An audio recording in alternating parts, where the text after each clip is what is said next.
Good afternoon. My name's David Currow, and I'm the Deputy Vice-Chancellor for Research and Sustainable Futures at the University of Wollongong. I'd like to start by acknowledging country. On behalf of the university, I would like to acknowledge the country for Aboriginal peoples as an interconnected set of ancient and sophisticated relationships. The University of Wollongong spreads across many interrelated Aboriginal countries that are bound by this sacred landscape and intimate relationship with that landscape since creation. From Sydney to the Southern Highlands to the South Coast, from freshwater to bitter water to salt, from city to urban to rural. The University of Wollongong acknowledges the custodianship of the Aboriginal peoples of this place and space that has kept alive the relationships between all living things. The university acknowledges the devastating impact of colonisation on our campus's footprint and commit ourselves to truth-telling, healing and education. I'd like to welcome you all today to the Luminary series. It's wonderful to have you here. It brings together leading University of Wollongong researchers, industry experts and thought leaders for a one-hour conversation every fortnight. We'll discover how research and collaboration at the University of Wollongong is tackling global challenges. As we think about the challenges that we face, the Luminary series is an opportunity across our network of Australian and international campuses to come together, to learn what everyone is doing and where we might build bridges in our own teaching and learning and research, to showcase the work of people from our junior to our most senior research colleagues, to engage more with the communities in which we live and work.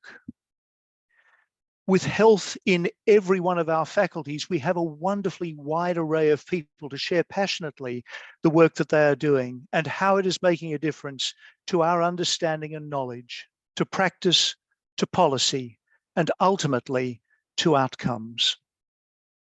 Today, we are hearing from a group of exceptional colleagues as they discuss new therapies for the treatment of pancreatic cancer.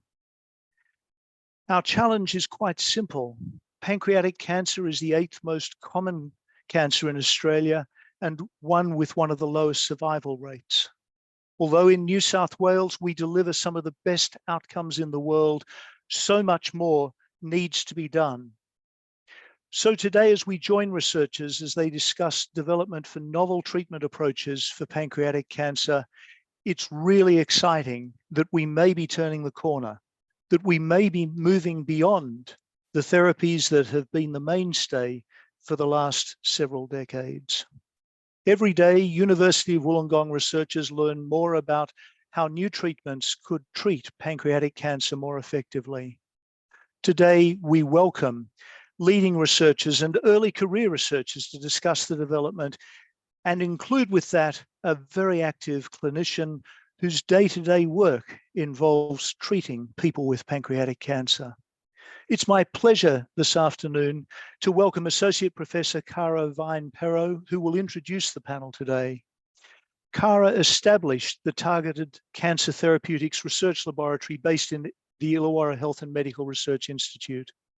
Cara's research program is centered on understanding the mechanisms that drive chemotherapeutic drug resistance in cancer and the development of novel nanomedicines and polymer scaffolds for drug delivery. Cara, over to you. Thanks, David, and good afternoon, everyone, and thank you all for joining us today. I'd like to start by introducing you to our amazing panelists. With us today, we have Senior Professor Marie Ranson, who has a long-standing research interest in molecular biomarkers of cancer invasion and metastasis.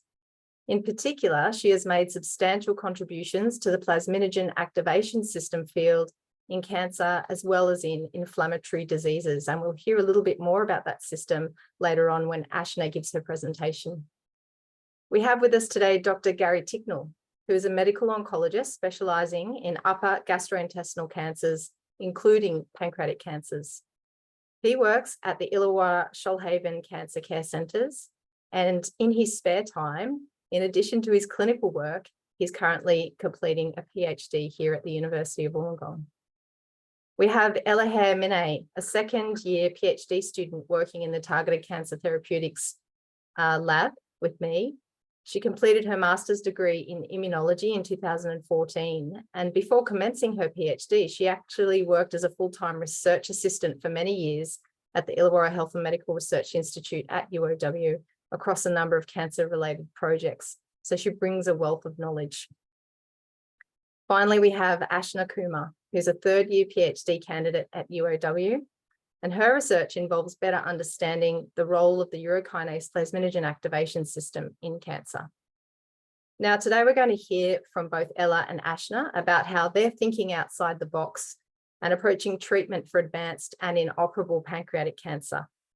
You may hear Ashna and Ella talking about pancreatic ductal adenocarcinoma, or PDAC, today. So PDAC is the most common type of pancreatic cancer, and it accounts for more than 90% of all pancreatic cancer cases. And this cancer occurs in the lining of the ducts of the pancreas. Now, as David already mentioned, pancreatic cancer is quite a lethal disease.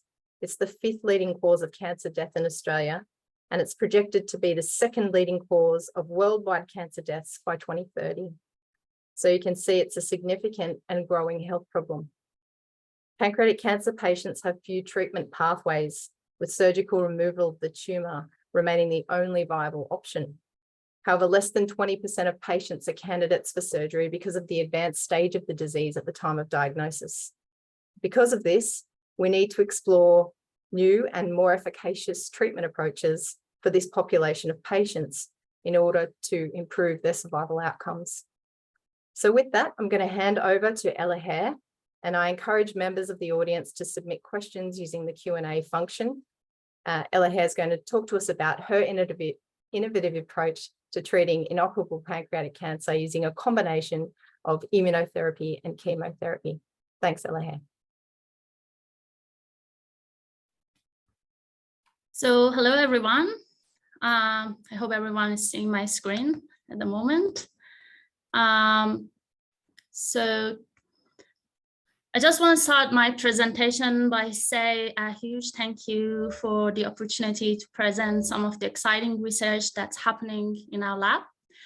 And today I'm going to talk to you about a combinational localized approach in treating pancreatic cancer. And I'm going to explain the rationale behind this approach in this webinar. Now, the conventional treatment for pancreatic cancer has been largely ineffective. 80% of the patients are ineligible for the life-saving surgery, and radiotherapy and chemotherapy has been ineffective in treating this cancer. Even immunotherapy that has revolutionized the cancer treatment horizons in many cancers, such as melanoma and renal carcinoma, has been ineffective in treating pancreatic cancer. Now, before I explain why immunotherapy has been successful in treating pancreatic cancer, I'm going to first explain what immunotherapy is.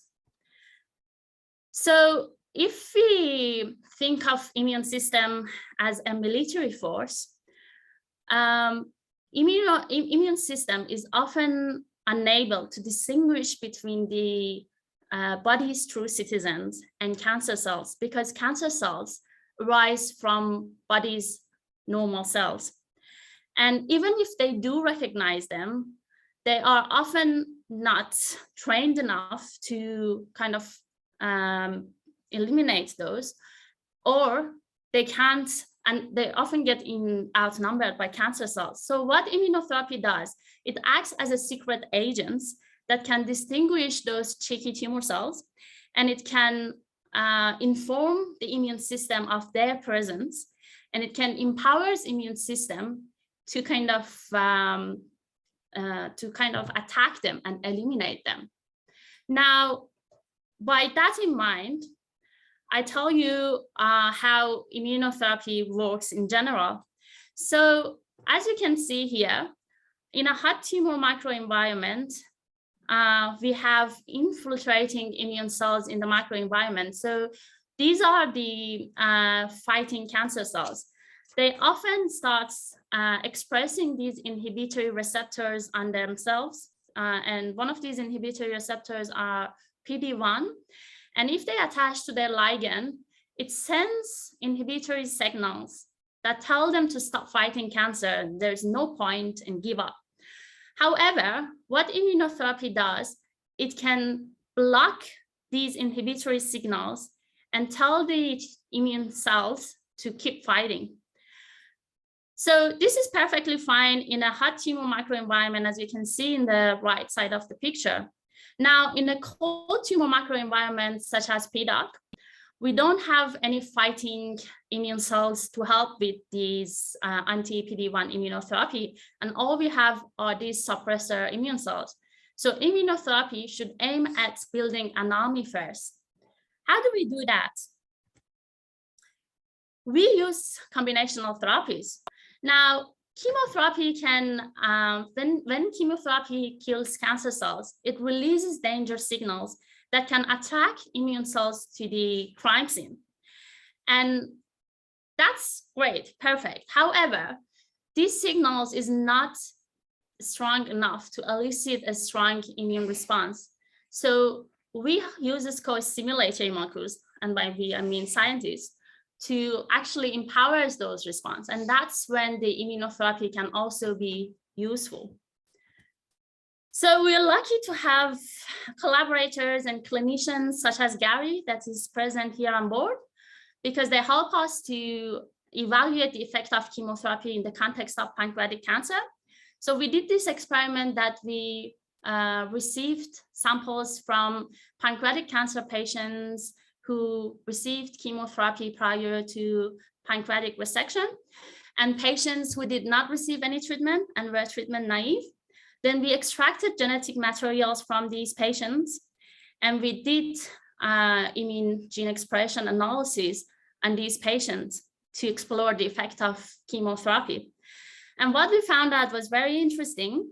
We found that chemotherapy was actually very effective, and it could improve and increase the number of fighting immune cells, such as T cells, and all the molecules that are involved in immune system activation and cancer treatment. Now, so if that's the case, what is the reason behind failure in using these combinational approach in human clinical trials? So there are two main reasons for that. First of all, the preclinical models of PDAC or pancreatic cancer do not faithfully reflect the human immune system. To address these problems, we are aiming to establish a humanized mouse model, which I explain in more details later. And the second reason is that, so the effective dose to elicit good immune response against cancer are usually very high. And these high dose usually leads to very severe side effects and immune-related adverse events, such as cytokine release syndrome and autoimmunity.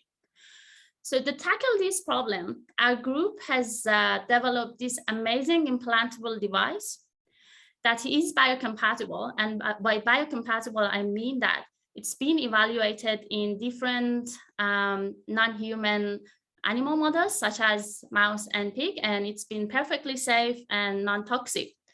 So we load our drugs into these implants, and we insert it right inside to the tumor through endoscopic procedures, where it can locally release the drug and surpass all those systemic side effects.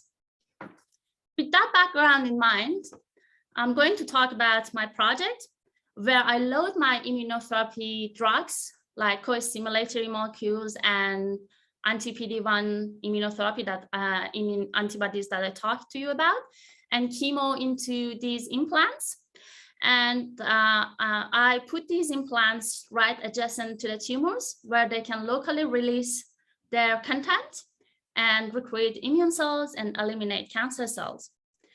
To do that, I actually load my drugs into we actually load the drugs into these implant formulation, and using a 3D bioprinter, we make these implants.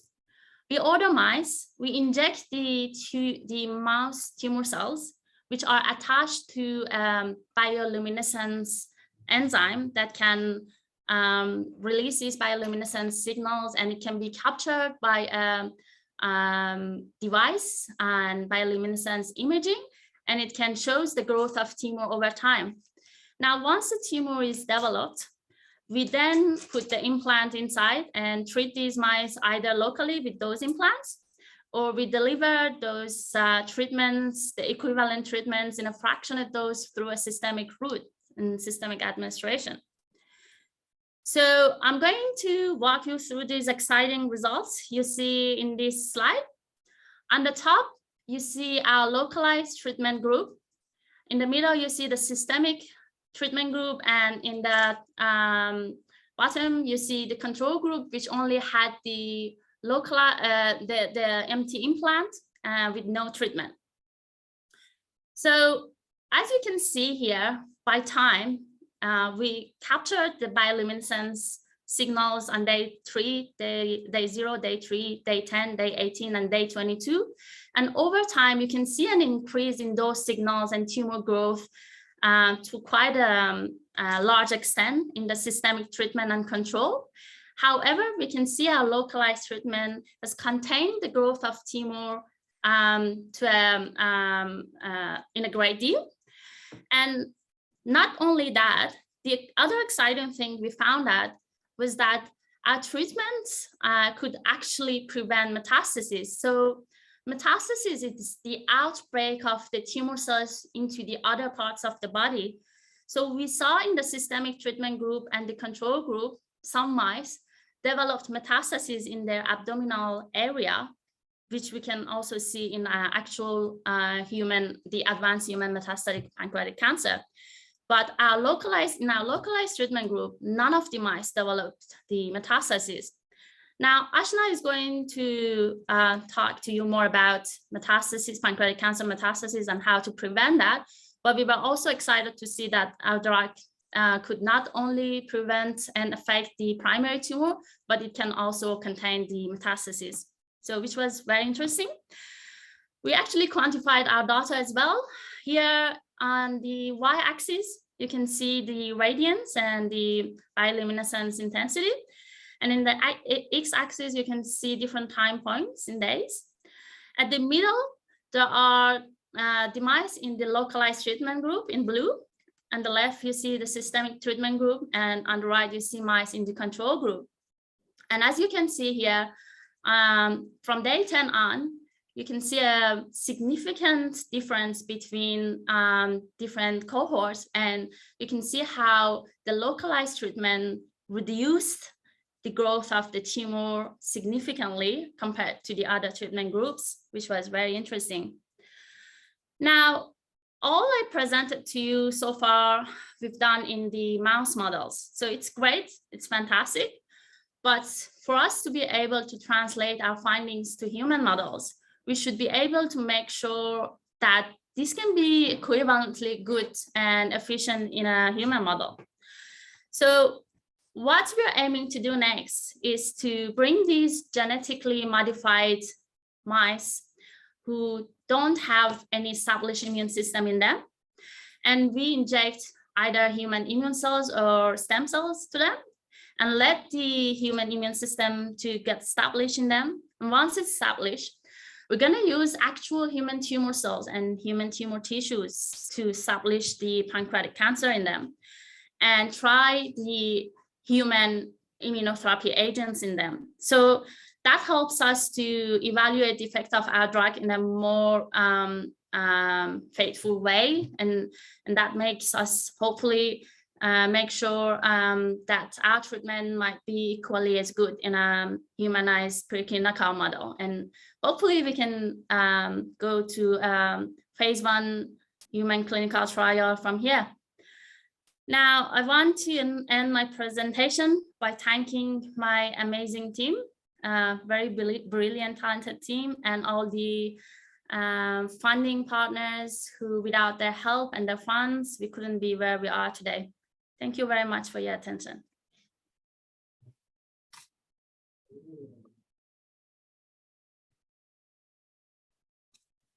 Thanks, Ella. That's really exciting results you presented today. I might start with a question. There are some questions in from the audience, but I want to start with one first. Your method is about shrinking an inoperable tumour so that it can be surgically removed, because that's a problem with PDAC, right? Patients present quite late and they're not operable. So in your model, would you be able to test that surgical resection in your mouse models? Would you be able to do that, do you think? Mouse models, the problem with mouse models is that they are not like the pancreas is very small, and it's not, it doesn't mirror the human situation very much. That's why we're thinking about moving on to rat models after mouse model, because they have a bigger tumor and it can be more relevant to this. But I'm not sure if we're able to do that with the mice model to see if it's surgically, we can surgically resect, because we're not doing that with them. We just can either measure how they shrink, and if they shrink, and see if they metastasize or not. Am I correct, Currow? Yeah, that's right. I think given the small size of the rodent models we use, it is quite difficult to recapitulate what would happen in a clinical context. We are looking to use larger models so that we can do that. In the first instance, it's proof of concept that we can shrink the primary tumour, you know, across both murine and human models with a fully functioning immune system. Okay, thank you. Okay, we have a question here from MK. With people who have PDAC in the tail of the pancreas, METs are usually prolific, and hence wouldn't it be difficult to use the implant method? So yes. So are you happy for me to answer this one, Elahe? Yeah. So I guess 80% of pancreatic cancer cases arise in the head of the pancreas. And so they're the cases that we're particularly interested in targeting with this treatment approach. So the idea would be that we could easily access the head of the pancreas, you know, via this endoscopic ultrasound method that Elahe has introduced you to, by passing sort of the needle a short distance through the stomach wall or through the duodenum, so that we could implant it there. The idea is, and we have designed a first in human phase 1 clinical trial. We've designed it. We don't have funding to run it yet, for just chemotherapy loaded implants. And in that particular study, what we would actually do would be to try and control the tumour at the primary site, but also give systemic chemotherapy if there is disseminated disease as well. I'm not sure if Gary would like to comment any further on that. So my experience, and I'm not a gastroenterologist, I don't perform the procedure. Typically, we can get to any part of the pancreas using the endoscopic ultrasound method. They just have to access it through a different part of the stomach. So opposed to going down into the bowel and accessing it at the head of the pancreas, going through the stomach wall into a more distal part of the pancreas. I think this treatment would be, in my understanding, aiming to treat patients who have got localized disease opposed to systemic treatment. So we are not necessarily looking at the effect of shrinking down the tumor in that case to improve the resectability of the cancer if you've already developed metastatic disease, because ultimately you need systemic treatment, chemotherapy via a drip or a cannula, to maximize patient exposure to the drug and general exposure. One more thing I might add to that point that Gary's just made there. So while we have sort of pitched this as a localized delivery strategy, we do see evidence that Ella didn't have a chance to sort of present to you today, that we do see systemic effects. And so this is the beauty of working with immunotherapy, is that we can actually activate the immune system. We can, and the idea about, you know, using this localized delivery approach is really, we're doing that in a more controlled way. So we're not seeing the hepatotoxicity, the cytokine storm syndrome, if we were to deliver these agents as a bolus injection or infusion or systemically. So we do see evidence of systemic immune activation, which could potentially control, you know, systemic disease, as Gary mentioned. Mhm. Am I correct in asking that the chemo that you're co-administering, is that delivered systemically or is it in the implants? We have tried both ways. In one of the experiments, we tried to deliver the chemo and immunotherapy both in one implant locally. And in another experiment, we just delivered chemo systemically and immunotherapy through using the implants. And they both had kind of similar effects. And just something I forgot to add is that so one of the good things we love about immunotherapy and we see with these treatments and experiments we've done, and we're hoping to test this in future studies by re-challenging the tumor in the mice and see if it provides memory, because one of the things about immunotherapy is that it makes these memory cells that can remember these tumor cells. So if the tumor recur and come back, they can immediately recognize it and kill it. So what we want to do is that once we do treatment in these mice, and after it's done, we want to just put those tumors again in the mouse and see, like put tumor in them again and see if they can immediately recognize that tumor and eliminate it. So yeah, that would be very great. That's an exciting prospect. I have a question from the floor from Philip Cantrell. So it's an interesting question. Are you alkalizing the pancreas with chemotherapy? The Japanese found they could quadruple the life of pancreatic cancer patients with such a treatment. Are you aware of that, Currow or Ella or Gary? I've never heard of it. We don't routinely do it in clinical practice, I guess. I would say definitely, I think with the upper GI cancers as well, that the Japanese seem to have different life expectancy and respondents to certain treatments, certainly with gastric and esophageal. And I guess we see different treatments based on background for patients as well. So there may be a, what's the word I'm looking for? Location in the world, what's the word I'm looking for? Effect on these treatments as well, where you're from.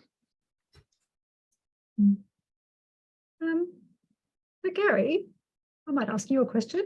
So as a medical oncologist, very busy one who came racing in from the clinic just now, thank you, who's also completing a PhD, how important is it for research to focus on new treatment options beyond conventional treatments? So, I mean, if we just take our pancreas that we're dealing with here today, our options are very limited at the moment. We have chemotherapy, and that's it. We do have a few sort of experimental things of combining systemic treatments with immunotherapy and chemotherapy, certainly in the what we call neoadjuvant before surgery space.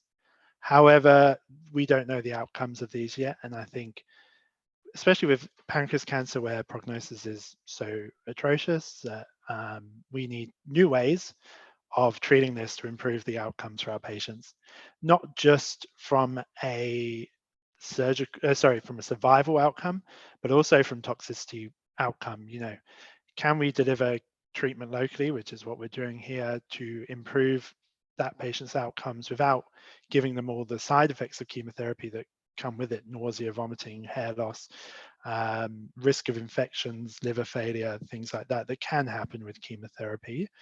And I also think, you know, any sort of novel idea that can get us better survival outcome for patients is vitally important for everyone. You know, it's a bit different for treatments, say with melanoma, where we're seeing 5-year survivals. In cancers where we've got limited options, chemotherapy that's not really moved on in the last, you know, 10, 15 years, I think it's vitally important that we explore new options. Yeah. But having said that, chemotherapy is still often used in combination with new treatments, right? Yeah, exactly. I think even with immunotherapy across the board, we're seeing that immunotherapy alone isn't doing what we need it to do. The response rates are too slow, and that you need it in combination with chemotherapy to sort of ramp up the immune system to work in combination. So we're seeing patients in lung cancer, for instance, where combination chemotherapy and immunotherapy improves the response rates to patients, and therefore you can then just maintain them with immunotherapy. But we aren't there yet with pancreas cancer, and I think anything we can do to improve those response rates. And it, as you said at the start, Elahe pointed out, we've got these cold tumors that we need to activate, and we need to see what other agents we can use in combination to really heat them up and get them activated so our immune systems can clear and deal with them. Yeah. That's why I think Ella and Kara's work is so exciting. Yeah. Well, I think looking at the schedule, it's time for us to move on to Ashna's presentation. So if Ashna, you can share your screen and unmute yourself. And so I'll hand over to Ashna.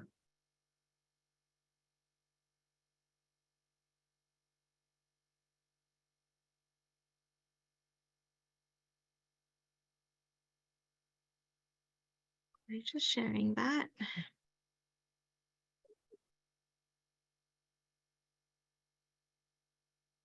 Oh, on to the wrong slide. Are you guys able to see that okay? Yes. Yeah. It's not in, yep, that's it. Good, thank you.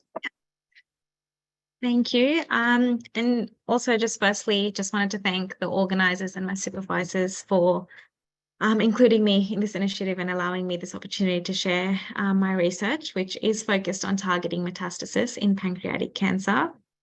And as we've already heard earlier, PDAC is an intensely aggressive cancer for which its 5-year survival rate of less than 9% is actually the lowest of all solid organ cancers. And unfortunately, this has shown no improvement in the last 40 years. So the treatment has lagged behind quite significantly in comparison to other cancer types that have shown more improvement in their therapeutics and in the management. And this really reflects that the currently available treatments have been showing limited effect, urging the need for new treatments. And one of the major hallmarks of pancreatic cancer that Elahe has gone over as well is this really early invasion and migration of cancerous tumor cells that migrate and spread to distant sites in the body in a process known as metastasis, which forms a major challenge in the therapy of PDAC. So what we're trying to do is target this rapid metastatic progression that's characteristic of PDAC by targeting the urokinase plasminogen activator, or UPA. And high expression levels of UPA is significantly correlated with poorer survival in patients with PDAC. And you can see that from the survival probability graph over here, where patients that show low UPA expression levels have a high survival probability compared to those that have high UPA. I might just turn on my pointer to make it easier to follow. And we also have extensive evidence, clinical evidence for the pro-metastatic role of UPA and it being implicated in PDAC. And this is something that we've comprehensively reviewed in the last year and published. So PDAC, metastasis, and UPA, they all go hand in hand. And we've shown that UPA is abundantly overexpressed on human pancreatic cancer cells, and this too at the surface of these cells, which makes it an easily accessible location for targeting with anti-cancer agents, and therefore making UPA an excellent druggable target. So for those who might be unfamiliar with how the UPA system works, or from a non-science background, UPA is a protease, meaning that it degrades proteins and it attaches to its specific receptor UPAR, which is tethered to the tumor cell surface, and activates the conversion of plasminogen into plasmin. And now plasmin is another protease.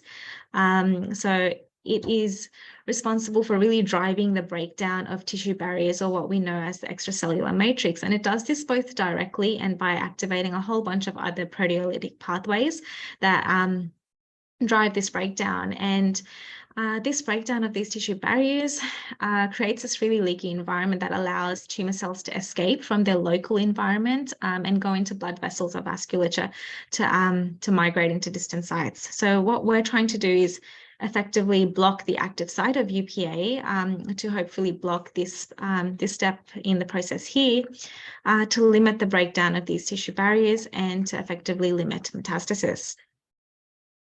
And we're doing this by repurposing amiloride as a lead UPA inhibitor. So some of you guys might be familiar with amiloride. It is a clinically available drug, and it is used in the clinic and indicated for patients with hypertensive disorders. It works as a diuretic, but in the 1980s, it was found to exert anti-tumor effects in mice at high doses, and this arose as a result of UPA inhibition. These doses are much too high to be administered into humans because it would risk an overdose and hyperkalemia and cardiac arrhythmias. But knowing that the anti-tumor effects of amiloride arise due to UPA inhibition makes amiloride a really popular scaffold to work from and repurpose into anti-cancer agents, or UPA targeting anti-cancer agents rather. So this is what the Kelso and the Ranson labs here at UOW have done. And focusing on these two positions, they have created a new drug that not only is non-cytotoxic, is highly selective for UPA, and they've eliminated the traditional diuretic effects that amiloride carries. And so our new drug, the BB230F, again, as I said, is non-toxic, and you can see that in these graphs over here that show the effect of the drug on the percentage of cell viability at increasing doses. And you can see that even at the highest dose, it isn't toxic to these cells. And the drug also selectively and potently targets UPA activity on the surface of the pancreatic cancer cells. And you can see that it inhibits UPA in a dose-dependent manner, and a similar dose-dependent effect is also seen when it comes to inhibiting plasmin activity at the surface of these pancreatic tumor cells. And so the fact that we now know that the drug can inhibit plasmin as a result of inhibiting UPA, what we really want to know and confirm is, can this have an effect on downstream metastasis? And this was investigated in a mouse model of early stage pancreatic cancer, where pancreatic cancer cells were implanted into the tail of the pancreas in immune compromised mice, and the tumor was allowed to grow for 7 days before treatment was commenced. And these mice were treated with either our drug alone or in combination with one of the standard of care or first-line treatments, gemcitabine, and then they were compared to gemcitabine on its own and the mice that received no treatment. And as you can see over here, we can see equivalence to the standard of care drug of our drug alone. However, when combined with gemcitabine, we have an even improved reduction in the tumor volume. But what was most exciting was was this result over here that we can see, where all of the mice that were treated with either our drug alone or in combination with gemcitabine showed a complete knockdown of metastasis. So we saw no liver metastasis in these groups compared to the control, and in the mice that were treated with first-line treatment gemcitabine. This was then carried out in a late stage disease model where the treatment commenced 4 weeks post-implantation. Sorry, I'm having some issues with my screen here. Okay, and in a very similar process, the pancreatic cancer cells were implanted. However, ultrasound was used at 4 weeks to confirm the tumor size and before the treatment was commenced. And we saw very similar results where the combination of our drug and gemcitabine inhibited primary tumor growth and completely eliminated liver metastasis once again. So this was some really exciting results.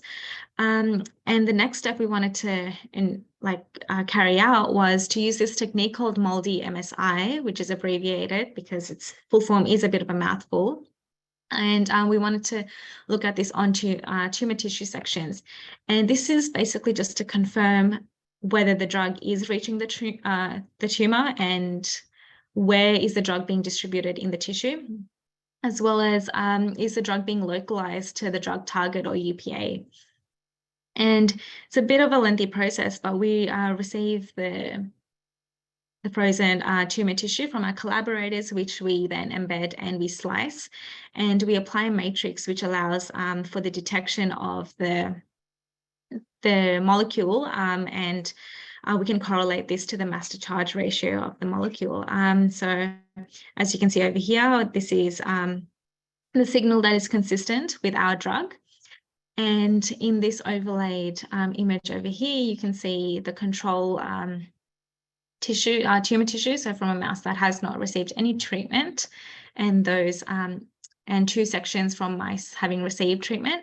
And I want you to focus on the green areas over here, which is showing where the drug is localized on these tumor tissue sections, ignoring the brown on the outside, as that's just an excess margin. And what we find is the signal intensity of the drug, which is represented by these green dots, is higher in specific regions across the tissue, and particularly across the tumor margin, which is quite interesting. And this could correlate to regions of UPA-rich areas of the tissue. And we're yet to confirm this using histological techniques to co-register where we're seeing the drug and where the target is. So now just to wrap up with a timeline of where we are, we have identified our target UPA and a molecule that effectively inhibits its target.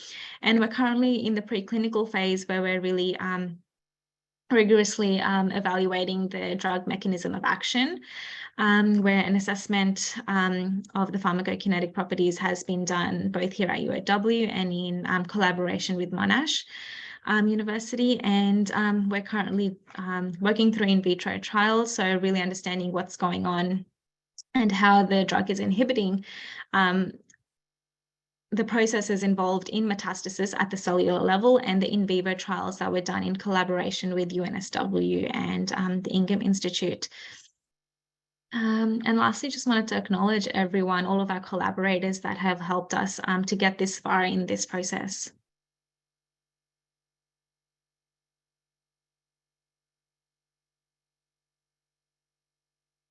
Thanks, Ashna, for a fantastic talk and some really great insights into developing these anti-metastasis drugs based on targeting UPA. Really exciting stuff. And I think also what you've done is provided a fantastic example of collaboration that David was talking about earlier. You know, it's really important for everyone to realize that science doesn't happen in isolation, and we often work quite closely and collaboratively with others, you know, nationally and internationally to I guess, achieve a common goal. So it's a fantastic example of that. So we'll start the panel discussion now. And I guess, you know, you gave a really kind of nice overview of where you're at in terms of the preclinical testing. The results do look really exciting. So what comes next? How are you going to develop this into a drug that might one day be translated into the clinic? What are the next steps for you?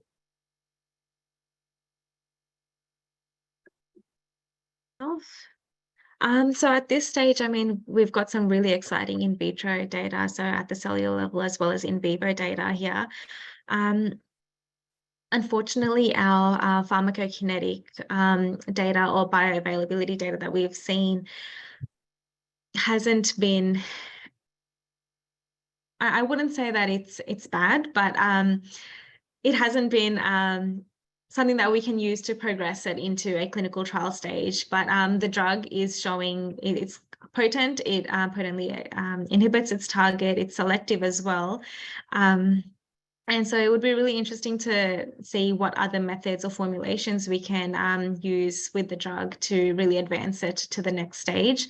There's a huge focus on nanodelivery methods at this stage in cancer therapeutics. So it would be really interesting to kind of combine any nano development, nanodelivery methods along with this drug to encapsulate it perhaps and to really drive that forward.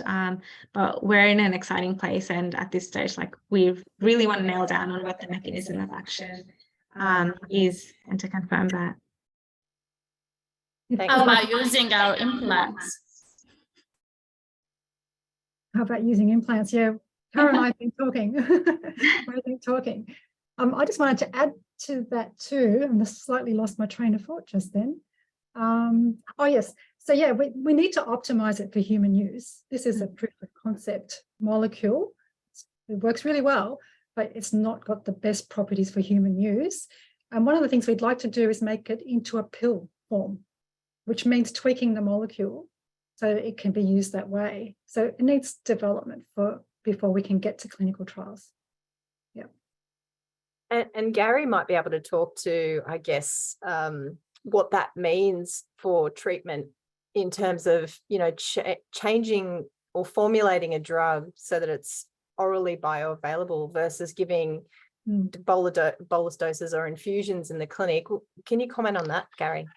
I can. So I would say in our public system, which is where most of our patients will fall, and most of the patients who we should be focusing on, let's be honest, we shouldn't be focusing on patients who have just got private health insurance or anything like that.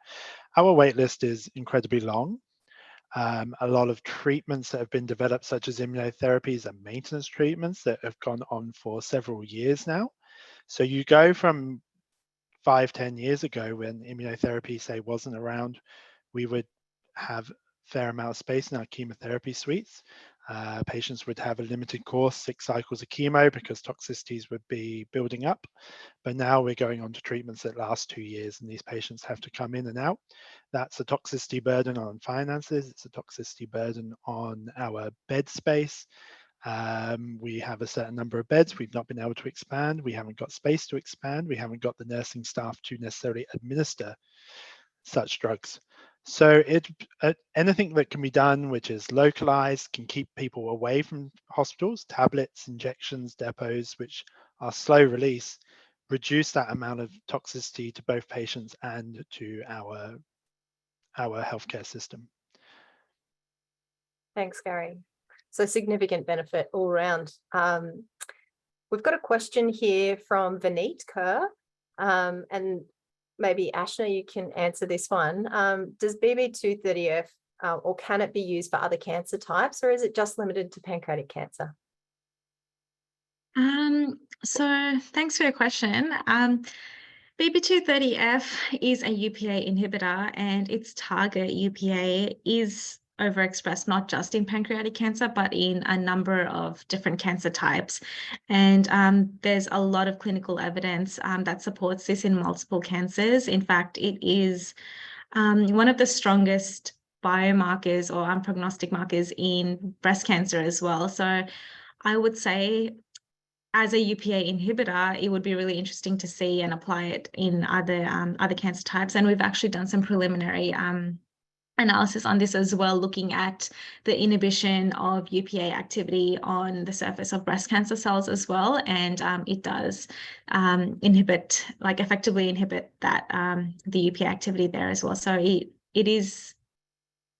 does have broad applicability, and we're hoping that it can be used across a range of cancers and not just be limited to pancreatic cancer.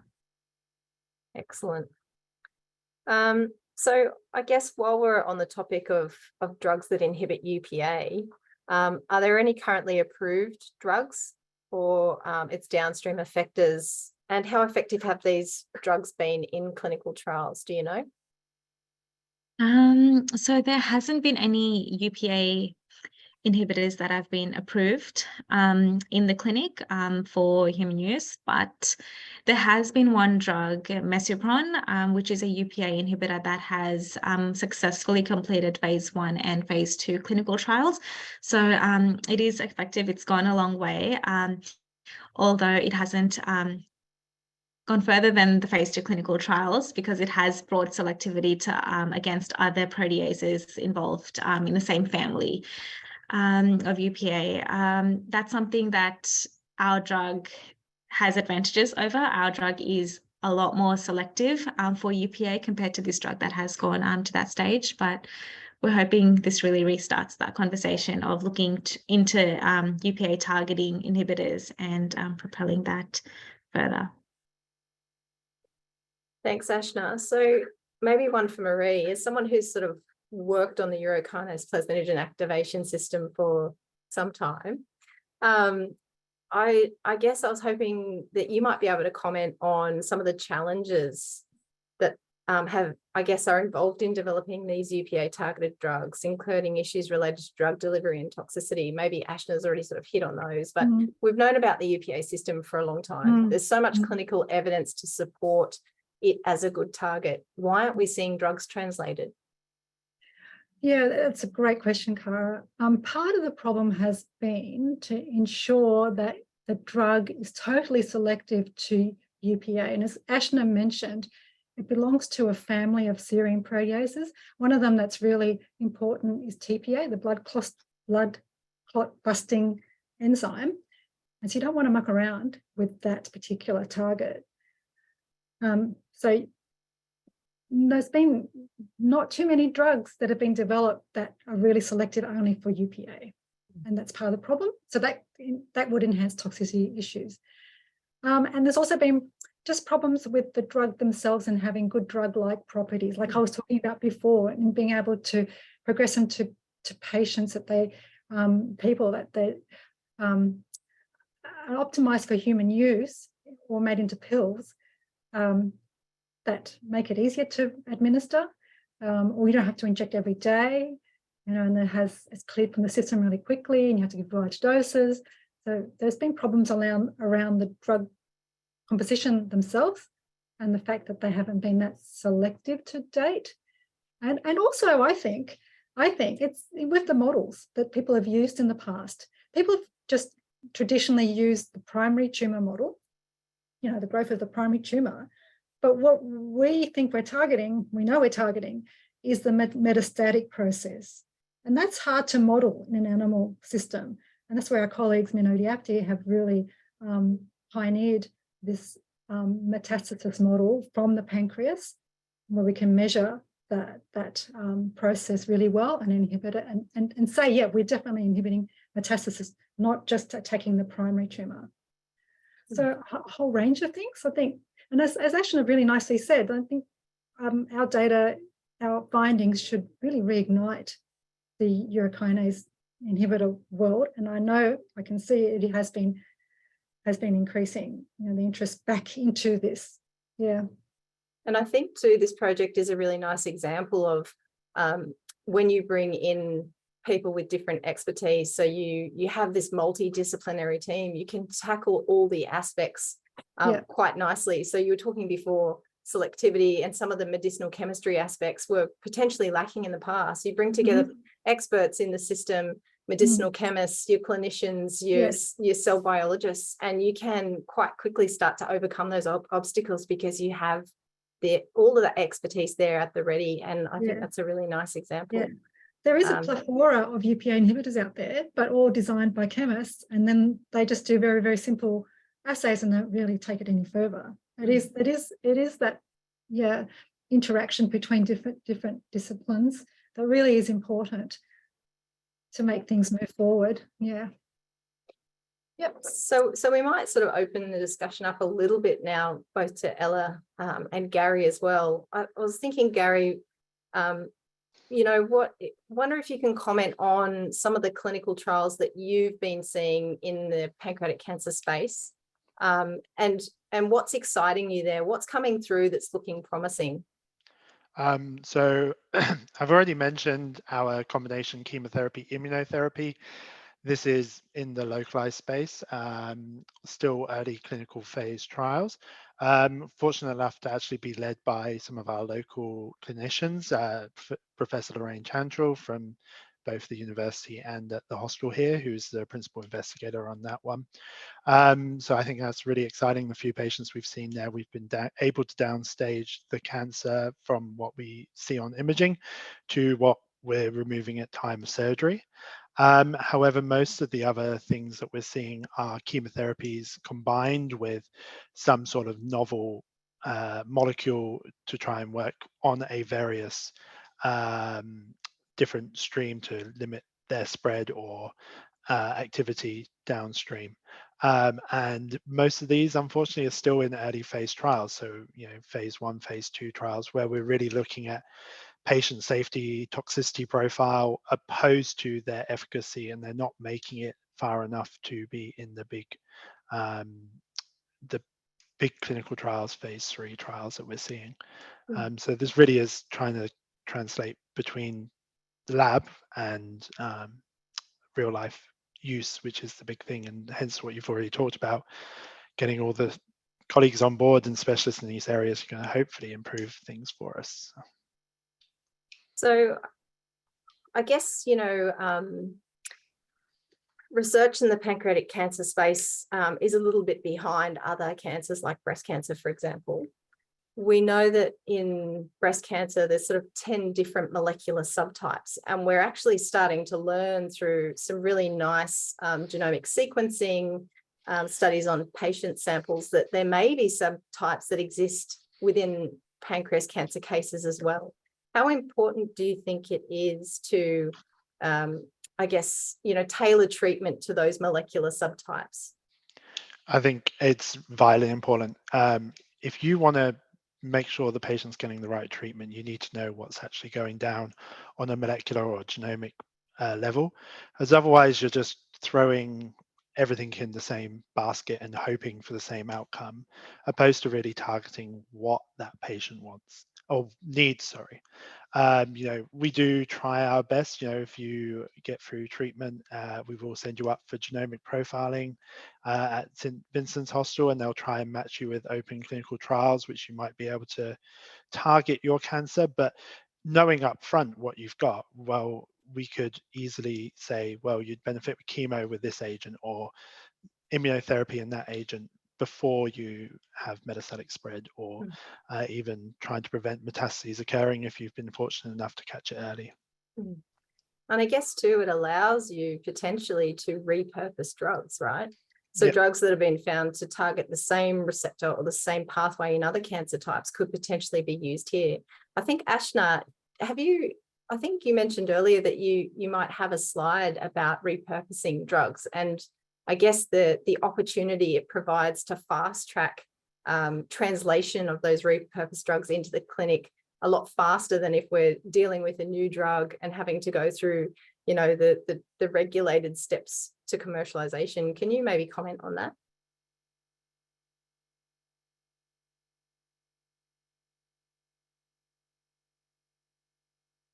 And if yeah, I might share that slide actually.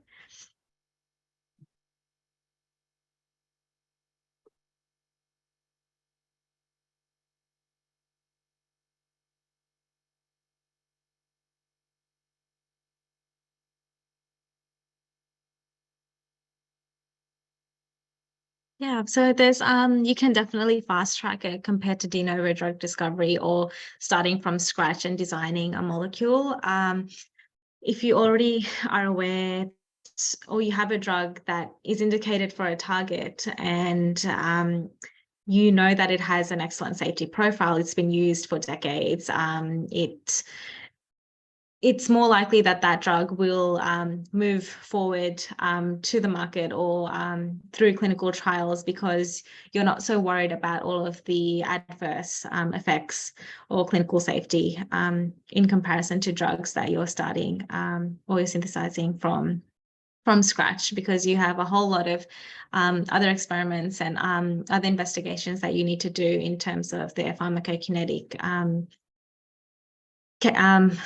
like absorption, distribution, metabolism, excretion, all of the pharmacokinetic parameters that come into play. So definitely repurposing drugs is a huge advantage, and there's a whole field of science that's focused on looking at drugs, finding already existing drugs and seeing whether you can just take that and apply it to other diseases, or to see what other targets you can really inhibit.